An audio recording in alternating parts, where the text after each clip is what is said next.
Market లో invest చేసి మీ డబ్బులు డబుల్ చేసుకోవాలనుకుంటున్నారా? విజయవాడలో జరిగే సుందరరామిరెడ్డి గారి లైవ్ సెమినార్ కి అటెండ్ అవ్వండి. నమస్కారం అలగారి రవీంద్రనాథ్ గారు. నమస్తే అండి శ్రీ గారు. సైఫ్ అలీ ఖాన్ రీసెంట్ గా ఆయన పైన జరిగిన అటాక్ ఏదైతే ఉందో అందులో కరీనా కపూర్ గారిని ఈ రోజు పోలీసులు ఇంట్రోగేట్ చేయడం మనం చూస్తూ ఉన్నాము. అంటే ఆవిడ పాత్ర ఈ కేసులో ఎంతవరకు ఉండే అవకాశం ఉందంటారు? దీన్ని ఏ రకంగా చూడాల్సిన అవసరం ఉందంటారు? దీనికి సంబంధించిన పూర్తి వివరాలు ఏంటి సార్? జనవరి 16th ఏదైతే ఆ రోజు దాడికి సంబంధించి ఒక స్ట్రేంజర్ సైఫ్ అలీ ఖాన్ గారి మీద అటాక్ చేసిన సంబంధించి రకరకాల కోణాలుగా పోలీసులు ఇన్వెస్టిగేషన్ చేస్తున్నారు, ఇంట్రాగేషన్ చేస్తున్నారు వ్యక్తుల ద్వారా. ఎందుకంటే మీడియా కంప్లీట్గా సైఫ్ అలీ ఖాన్ గారి ఇష్యూకి సంబంధించి ఏదేందో రకరకాలుగా స్పెక్యులేషన్స్కి దారితీస్తుంది. ఆ రకరకాలుగా దాటిన కారణం కూడా పోలీసులు ఎవరైతే అగంతకుండా పట్టుకున్నారో, ఏ స్ట్రేంజర్ని అయితే పట్టుకున్నారో ఆ స్ట్రేంజర్ని ఫస్ట్ ఆల్ రిలీజ్ చేసిన పిక్చరు ఇప్పుడు పట్టుకున్నటువంటి పర్సన్ ఇద్దరు కూడా సిమిలర్గా మిస్ మ్యాచ్ అవుతుంది. ఇద్దరు కూడా మ్యాచ్ అయినట్టుగా లేరు. వీళ్ళు చెప్తుంటే కథనాలు వేరు, యాక్చువల్గా జరుగుతున్న సిచ్యువేషన్ వేరు, జరిగిన సంఘటన వేరు అని సంబంధించి రకరకాల కథనాలు జరుగుతున్న సందర్భంలో ఈరోజు పోలీసులు కరీనా కపూర్ని తీసుకెళ్లి ఇంటరాగేట్ చేయడం జరుగుతుంది. అసలు కరీనా కపూర్ పాత్ర మొదటి నుంచి అనుమానాస్పదంగా ఉంది ఈ కేసుకు సంబంధించి. నేను ఒక 6 points నేను ఈ కేసుకు సంబంధించి ఏదైతే మీడియాలో పోలీసులు ఏదైతే మనం సస్పెక్ట్ చేస్తున్నాం, గత వీడియోలో కూడా మనం కొన్ని గడిచిన వీడియోస్లో కొన్ని మాట్లాడుకున్నాం. ఈ రోజు నేను అందులో పాయింట్ టు పాయింట్ నేను మీతో క్లియర్గా మీకు చెప్పే ప్రయత్నం చేస్తాను. శ్రీ గారు, ప్రధానంగా ఏదైతే మార్నింగ్ 2:30 సైఫ్ అలీ ఖాన్ గారి ఇంట్లో జరిగిన దాడి ఏదైతే ఉందో ఆ దాడి సమయంలో కరీనా కపూర్ గారు అక్కడ లేరు అని ఫస్ట్ ఒక వార్తా కథనం వచ్చింది. తర్వాత ఏం చేశారంటే లేదు కరీనా కపూర్ గారు అక్కడే ఉన్నారు అని ఒక వార్తా కథనం రావడం జరిగింది. సరే, చివరికి చెప్పింది ఏంటంటే కరీనా కపూర్ గారు అక్కడే ఉన్నారు అనే విషయం వచ్చింది. సో కరీనా కపూర్ గారు అక్కడే ఉన్నట్లయితే హాస్పిటల్కి వెళ్ళే సందర్భంలో మరి కరీనా కపూర్ గారు ఎందుకు వెళ్ళలేదు? కిందకి దిగిన సందర్భంలో ఆటోని ఎక్కించే సందర్భంలో సైఫ్ అలీ ఖాన్ గారు అక్కడ పనిచేస్తున్నటువంటి నాని అంటే ఎవరైతే ఇలియామా ఫిలిప్ అంటే ఒక పర్సన్, అతనితో పాటు ఆమె ఇద్దరితో పాటు వీళ్ళ అబ్బాయి సైఫ్ అలీ ఖాన్ గారు తాలూకు అబ్బాయి ఇబ్రహీం అలీ ఖాన్ ముగ్గురే ఉన్నారు. ఇబ్రహీం అలీ ఖాన్ తోడుగా హాస్పిటల్కి లీలావతి హాస్పిటల్కి సైఫ్ అలీ ఖాన్ గారు వెళ్ళడం జరిగింది. మరి కరీనా కపూర్ గారు అక్కడే ఉండి మరి తను ఏం చేస్తున్నారు, ఎందుకు ఇన్ఫార్మ్ చేయలేదు? అట్లీస్ట్ ఒక అంబులెన్స్ ఫోన్ ఏం చేయొచ్చు, అంబులెన్స్కి ఫోన్ చేయలేదు. కిందన కారు డ్రైవర్స్ కానీ కార్స్ కానీ ఎవరు కింద కారు కూడా లేదు, కారు డ్రైవర్ లేరు, ఎవరు లేరు. మరి ఈ సమయంలో కరీనా కపూర్ గారు చేస్తున్న పాత్ర ఏం చేస్తున్నారు ఆవిడ అని పోలీసులు ఆ యాంగిల్లో ఈరోజు విచారణ మొదలు పెట్టడం జరిగింది. అంటే అది నెంబర్ 1 పాయింట్. నెంబర్ 2, ఇంట్లో ఉన్నటువంటి సీసీ కెమెరాస్ పనిచేయకపోవడం. ఈరోజు మామూలుగా ఒక మిడిల్ క్లాస్ ఎంప్లాయ్ మామూలుగా ఎక్కడ రోడ్ సైడ్ ఉన్న ప్రతి సీసీ కెమెరాస్ పనిచేస్తుంది. అటువంటిది వీళ్ళ ఇంట్లో కానీ ఇంటి బయట కానీ, ఎందుకంటే 2 floors house 20,000 square feet house ఉన్నటువంటి ఇంట్లో ఒక సెక్యూరిటీ పర్సన్స్ లేకపోవడం, 20,000 square feet 11th floor and 12th floor ఈ 2 floorలు కలిపి 20,000 సేఫ్టీ ఉన్నప్పుడు ఆ ఇంట్లో ఒక సెలబ్రిటీ ఉన్నారు. అట్లీస్ట్ కరీనా కపూర్కైనా గార్డ్స్ ఉంటారు, లేకపోతే సైఫ్ అలీ ఖాన్ గారు ఉంటారు. వీళ్ళు కాకుండా అక్కడ ఎవరు పర్సన్స్ సెక్యూరిటీ గార్డ్స్ లేరా, ఒక సేఫ్టీ ప్రెజెన్స్ లేదు, ఒక సీసీ కెమెరా పనిచేయట్లేదు అన్నది ఇంకొక కోణంలో డిస్కషన్ చేయడం జరుగుతుంది. మూడోది ప్రధానంగా important, very very key important అంటే మనందరం చూసాం సైఫ్ అలీ ఖాన్ గారు హాస్పిటల్ డిశ్చార్జ్ అయినటువంటి విజువల్స్ చూసాం.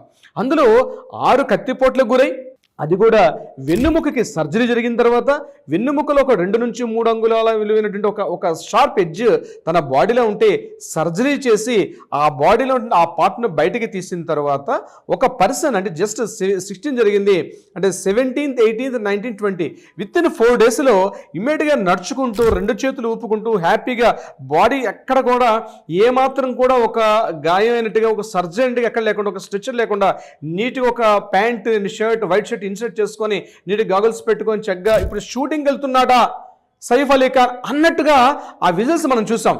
అది నిజంగా వేలాది కోట్లాది మందికి డౌట్ ఏంటంటే నిజంగానే జరిగిందా అన్న విషయం డౌట్ రైజ్ చేస్తున్నారు. ఎందుకంటే ఆ విజువల్స్ మనం చూసాం. ఆయన హాస్పిటల్ నుంచి బయటకు వస్తూ మళ్ళీ కార్ ఎక్కిన సందర్భంలో ఆ ఉన్నటువంటి ఆ ఒక 30 seconds నిడివి కలిగినటువంటి ఒక ఫుటేజ్ ఏదైతే కనిపించిందో జస్ట్ చెవి వెనకాల ఉన్నటువంటి ఒక చిన్న స్ట్రిప్ ఉంది. అట్ ద సేమ్ టైం తన లెఫ్ట్ హ్యాండ్కి ఒక చిన్న ఒక గ్లౌజ్ వేసుకున్నట్టుగా ఉంది. అయితే పునః దానికైనా సర్జరీ జరిగిందంటే లేకుండా ఆ చేయిని కూడా లిఫ్ట్ చేస్తూ అభివాదం చేస్తూ నమస్తే పెట్టుకుంటూ తన ఫ్యాన్స్కి హ్యాండ్ ఊపుకుంటూ రావడం అనేది వేలాది మందికి మెదళ్ళు తొలిచే ప్రశ్న ఏంటంటే నిజంగానే సైఫ్ అలీ ఖాన్ గారికి సర్జరీ జరిగిందా? లేక కేవలం మామూలుగా ఒక షార్ప్ ఎడ్జ్ ఇంజురీస్ జరిగాయా? ఇది చాలా మందికి డౌట్ వస్తుంది. ఎందుకంటే సర్జరీ అయితే విత్ ఇన్ 4 days అంత వాకింగ్ చేసుకుంటూ నడుచుకుంటూ రాగలడా? ఏ మనిషి అయినా రాగలడా? దీని మీద బెంగళూరు నుంచి ఒక కార్డియాలజిస్ట్ కూడా సస్పెక్ట్ చేస్తూ ఎక్స్రే కూడా పోస్ట్ పెట్టారు.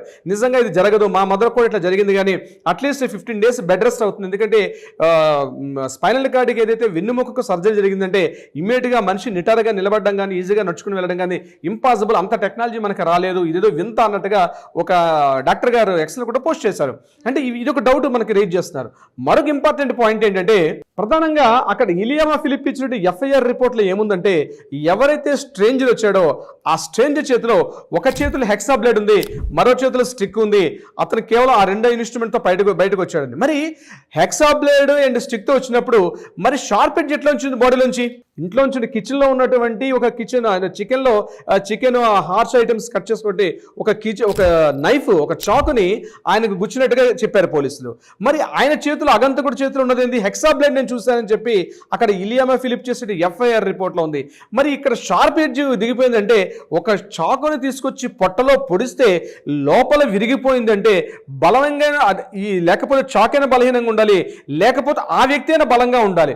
ఈవెన్ యానిమల్స్ పొడిచినా సరే ఒక షార్ప్ ఎడ్జ్ విరిగిపోవడం ఉంది ఇంపాసిబుల్. బలంగా పొడిచినట్టు ఉండాలి. అది కూడా హెక్సా బ్లేడ్ కాకుండా మామూలుగా మనం ఫుటేజ్ కూడా చూస్తాం, మన పిక్చర్స్ వీలైతే అదొకసారి ఆ పిక్చర్ వేయండి. పోలీసులు ఏదైతే కలెక్ట్ చేసుకోండి, హాస్పిటల్ నుంచి కలెక్ట్ చేసుకోండి, ఆ షార్ప్ ఎడ్జ్ ఏదైతే ఉందో చూడండి ఈ ఒక వి షేప్ లో ఉంటుంది. హెక్సా బ్లేడ్ ఎప్పుడు కూడా వి షేప్ లో ఉండదు. హెక్సా బ్లేడ్ అంటే షార్ప్ ఎడ్జెస్ ని కట్ చేయడానికి వాడింది హెక్సా బ్లేడ్. మన అటువంటిదంతా కట్ చేస్తే ఇలియామా ఫిలిప్ చెప్పిన మాటలు 6th పాయింట్ నేను చెప్తాను. ఇలియామా ఫిలిప్ ఏం చెప్పారు? తన కిచెన్ రూమ్ నుంచి, జహంగీర్ రూమ్ నుంచి అతను అగంతకుడు బయటకు వస్తుంటే నేను ఆ నీడని చూసి నేను వెంబడించాను, గట్టిగా అరిచాను. ఈ టైంలో సైఫ్ అలీ ఖాన్ గారు తన రూమ్ నుంచి బయటకు వచ్చారు. అప్పుడు అగంతకుడు నా మీద దాడి చేయడానికి వస్తే నేను 2 చేతులు అడ్డు పెడితే నా చేతి కూడా షార్ప్ ఎడ్జ్ అయిందని చెప్పి at the same time Saif Ali Khan గారు చేసినప్పుడు కూడా ఆయన దాంతో దాడి చేశాడు అని చెప్పి ఎఫ్ఐఆర్ రిపోర్ట్ రాసినప్పుడు ఆయన కడుపులోంచి రిలీజ్ అవుతుంటే ఏదైతే ఉందో షార్ప్ ఎడ్జ్ అది ఖచ్చితంగా హెక్సా బ్లేడ్ కాదని మనకి ఫుటేజ్ మనం చూస్తున్న విజువల్స్ మనకు కనిపిస్తున్నప్పుడు మరి ఇక్కడ ఏం జరిగింది? ఇది ఒక ఇంపార్టెంట్ పాయింట్. ఇంకొకటి ప్రధానంగా ఏంటంటే ఈ ఇష్యూ జరిగి 21st ఉండేటప్పుడు మనం ఆల్రెడీ ఇంతకు ముందు ఒక వీడియోలో కూడా మాట్లాడుకున్నాం. భోపాల్లో వీళ్ళకి సంబంధించి ఒక 15,000 కోట్ల రూపాయల ప్రాపర్టీకి సంబంధించి అది కూడా అబిదా ఖాన్ అని చెప్పి అంటే ఆవిడ అంటే యాక్చువల్గా అదొక పెద్ద స్టోరీ, మనం ఒక వీడియో స్పెషల్గా చేసాం దాని మీద. వీలైతే ఒకసారి ఆ లింక్ కూడా పంపించండి కిందకి. ఎనిమీ యాక్ట్ అని చెప్పి 1968లో వచ్చిన యాక్ట్ ప్రకారం భారతదేశంలో ఉన్నటువంటి వ్యక్తులు ఎవరైనా సరే విదేశాలకు వెళ్ళిపోయినప్పుడు, ముఖ్యంగా పాకిస్తాన్కి వెళ్ళిపోయేటప్పుడు వాళ్ళకి సంబంధించిన ఆస్తులన్నీ కూడా భారతదేశ ప్రభుత్వం ఈజీగా వాటన్నిటిని కూడా జప్తు చేసుకునే అధికారం ఉండేటట్టుగా 1968లో ఎనిమీ యాక్ట్ నోటి వచ్చింది. దీనికి సంబంధించి మధ్యప్రదేశ్ భోపాల్ పట్టణంలో ఉన్నటువంటి ఫాస్ట్ స్టాఫ్ హౌస్ ఏదైతే ఉందో దానికి సంబంధించి ఆస్తికి ఉన్నటువంటి వారసురాలు అబీద్ అలీ ఖాన్ గారు వెళ్ళిపోయారు. ఆల్రెడీ పాకిస్తాన్కి 2015లో వెళ్ళిపోయిన తర్వాత ఆ ప్రాపర్టీని జప్తు చేసుకుంటాం అని చెప్పి నోటీసులు ఇష్యూ చేసినప్పుడు అబీద్ ఖాన్కి సంబంధించినటువంటి సిస్టర్ ఒక ఉంది సాజిద్ అలీ ఖాన్ సంబంధించిన ఆ సాజిద్ అలీ ఖాన్కి మాకు రిలేషన్స్ ఉన్నాయి కాబట్టి ఆ వాస్తుకి మేము వారసులు అవుతాం అని చెప్తూ వీళ్ళు క్లెయిమ్ చేసుకున్నారు సైఫ్ అలీ ఖాన్ గారు. అంటే 15,000 కోట్ల రూపాయలకి మేము వారసులు అని చెప్తూ కూడా వీళ్ళు ఒకసారి మాట్లాడుకోవడం జరిగింది. దీనికి సంబంధించి ఆయన ఏం చేశారంటే 2011లో భోపాల పట్టణానికి నేను నవాబుని అని చెప్తూ అక్కడ నీకు తలపాగా ఉత్సవాన్ని కూడా చేశారు. సో భోపాల్ నవాబుగా ఈ ఫాస్ట్ స్టాఫ్ హౌస్ ఏదైతే ఉందో ఈ హౌస్ కంప్లీట్ గా మా ప్రాపర్టీకి వస్తుందని చెప్పి వీళ్ళు క్లెయిమ్ చేసుకున్నారు. దీనికి సంబంధించి మధ్యప్రదేశ్ ప్రభుత్వానికి సైఫ్ అలీ ఖాన్కి మధ్య చాలా వాగ్వాదాలు అవుతున్నాయి. దీని మీద ఆల్రెడీ హైకోర్టు అక్కడ జస్టిస్ వివేక్ అగర్వాల్ గారు ఆల్రెడీ ఒక నోటీస్ కూడా ఇష్యూ చేశారు. 3 times ఇచ్చినప్పుడు కూడా ఇప్పటివరకు కూడా సైఫ్ అలీ ఖాన్ గారు దానికి సంబంధించి రెస్పాండ్ కాలేదు.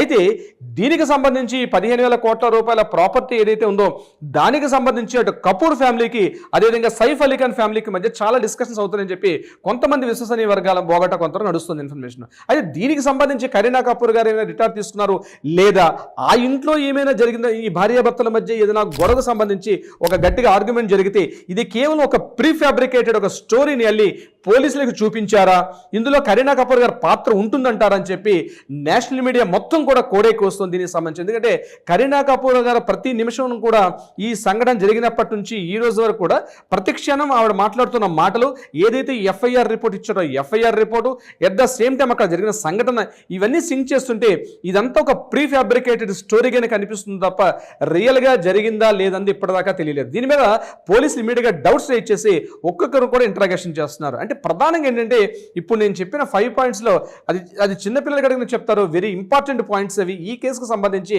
నిజంగానే జరిగితే సైఫ్ అలీ ఖాన్ గారు ఆ దాడిలో ఇంత ఈజీగా రికవరీ ఇమీడియట్గా మరలా వస్తారా? సైఫ్ అలీ ఖాన్ గారు కానీ లేదా కరీనా కపూర్ గారు కానీ ఇద్దరిలో ఏ ఒక్కరైనా సరే మీడియా ముందుకు వచ్చి మాట్లాడితే తప్ప ఈ ఏదైతే వివాదం ఉందో, ఏదైతే ఈ స్పెక్యులేషన్ జరుగుతున్నాయో దీనికి సంబంధించి ఒక తెర వేసే అవకాశం అయితే ఉండదు.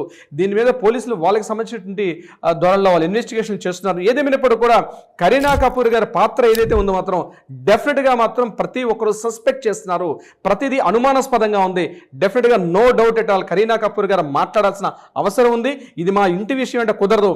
ఎప్పుడైతే ఎఫ్ఐఆర్ అయిందో, ఎప్పుడైతే హాస్పిటల్కి వెళ్ళి ఇంజురీ జరిగాయో, ఇట్స్ సెలబ్రిటీస్ పర్సనల్ ఇష్యూ కాదు, ఇది పబ్లిక్ అయింది కాబట్టి మాట్లాడాల్సిన అవసరం అయితే ఉంది డెఫినెట్గా. సిరి గారు, డెఫినెట్గా సార్, మీరు చెప్తూ ఉంటే లైక్ ఇందులో ఇన్ని అంశాలు ఉన్నాయా మనం గుర్తించాల్సినవి అని తెలుస్తూ ఉంది. అండ్ దాంతోపాటు మీరు అన్నట్టుగానే సైఫ్ అలీ ఖాన్ కావచ్చు, లేదు అంటే కరీనా కపూర్ గారు కావచ్చు, బయటకు వచ్చి మాట్లాడితే కానీ మనకంటూ ఒక క్లారిటీ అనేది రాదు. ఖచ్చితంగా వాళ్ళు మాట్లాడలేదు. దీనికి తగ్గట్టుగా ఇంకా నిజాలు బయటపడాలి అంటే వాళ్ళు మాట్లాడాల్సిన అవసరం ఉంది. Anyways, great information. Thank you so much. Thank you so much Siri గారు.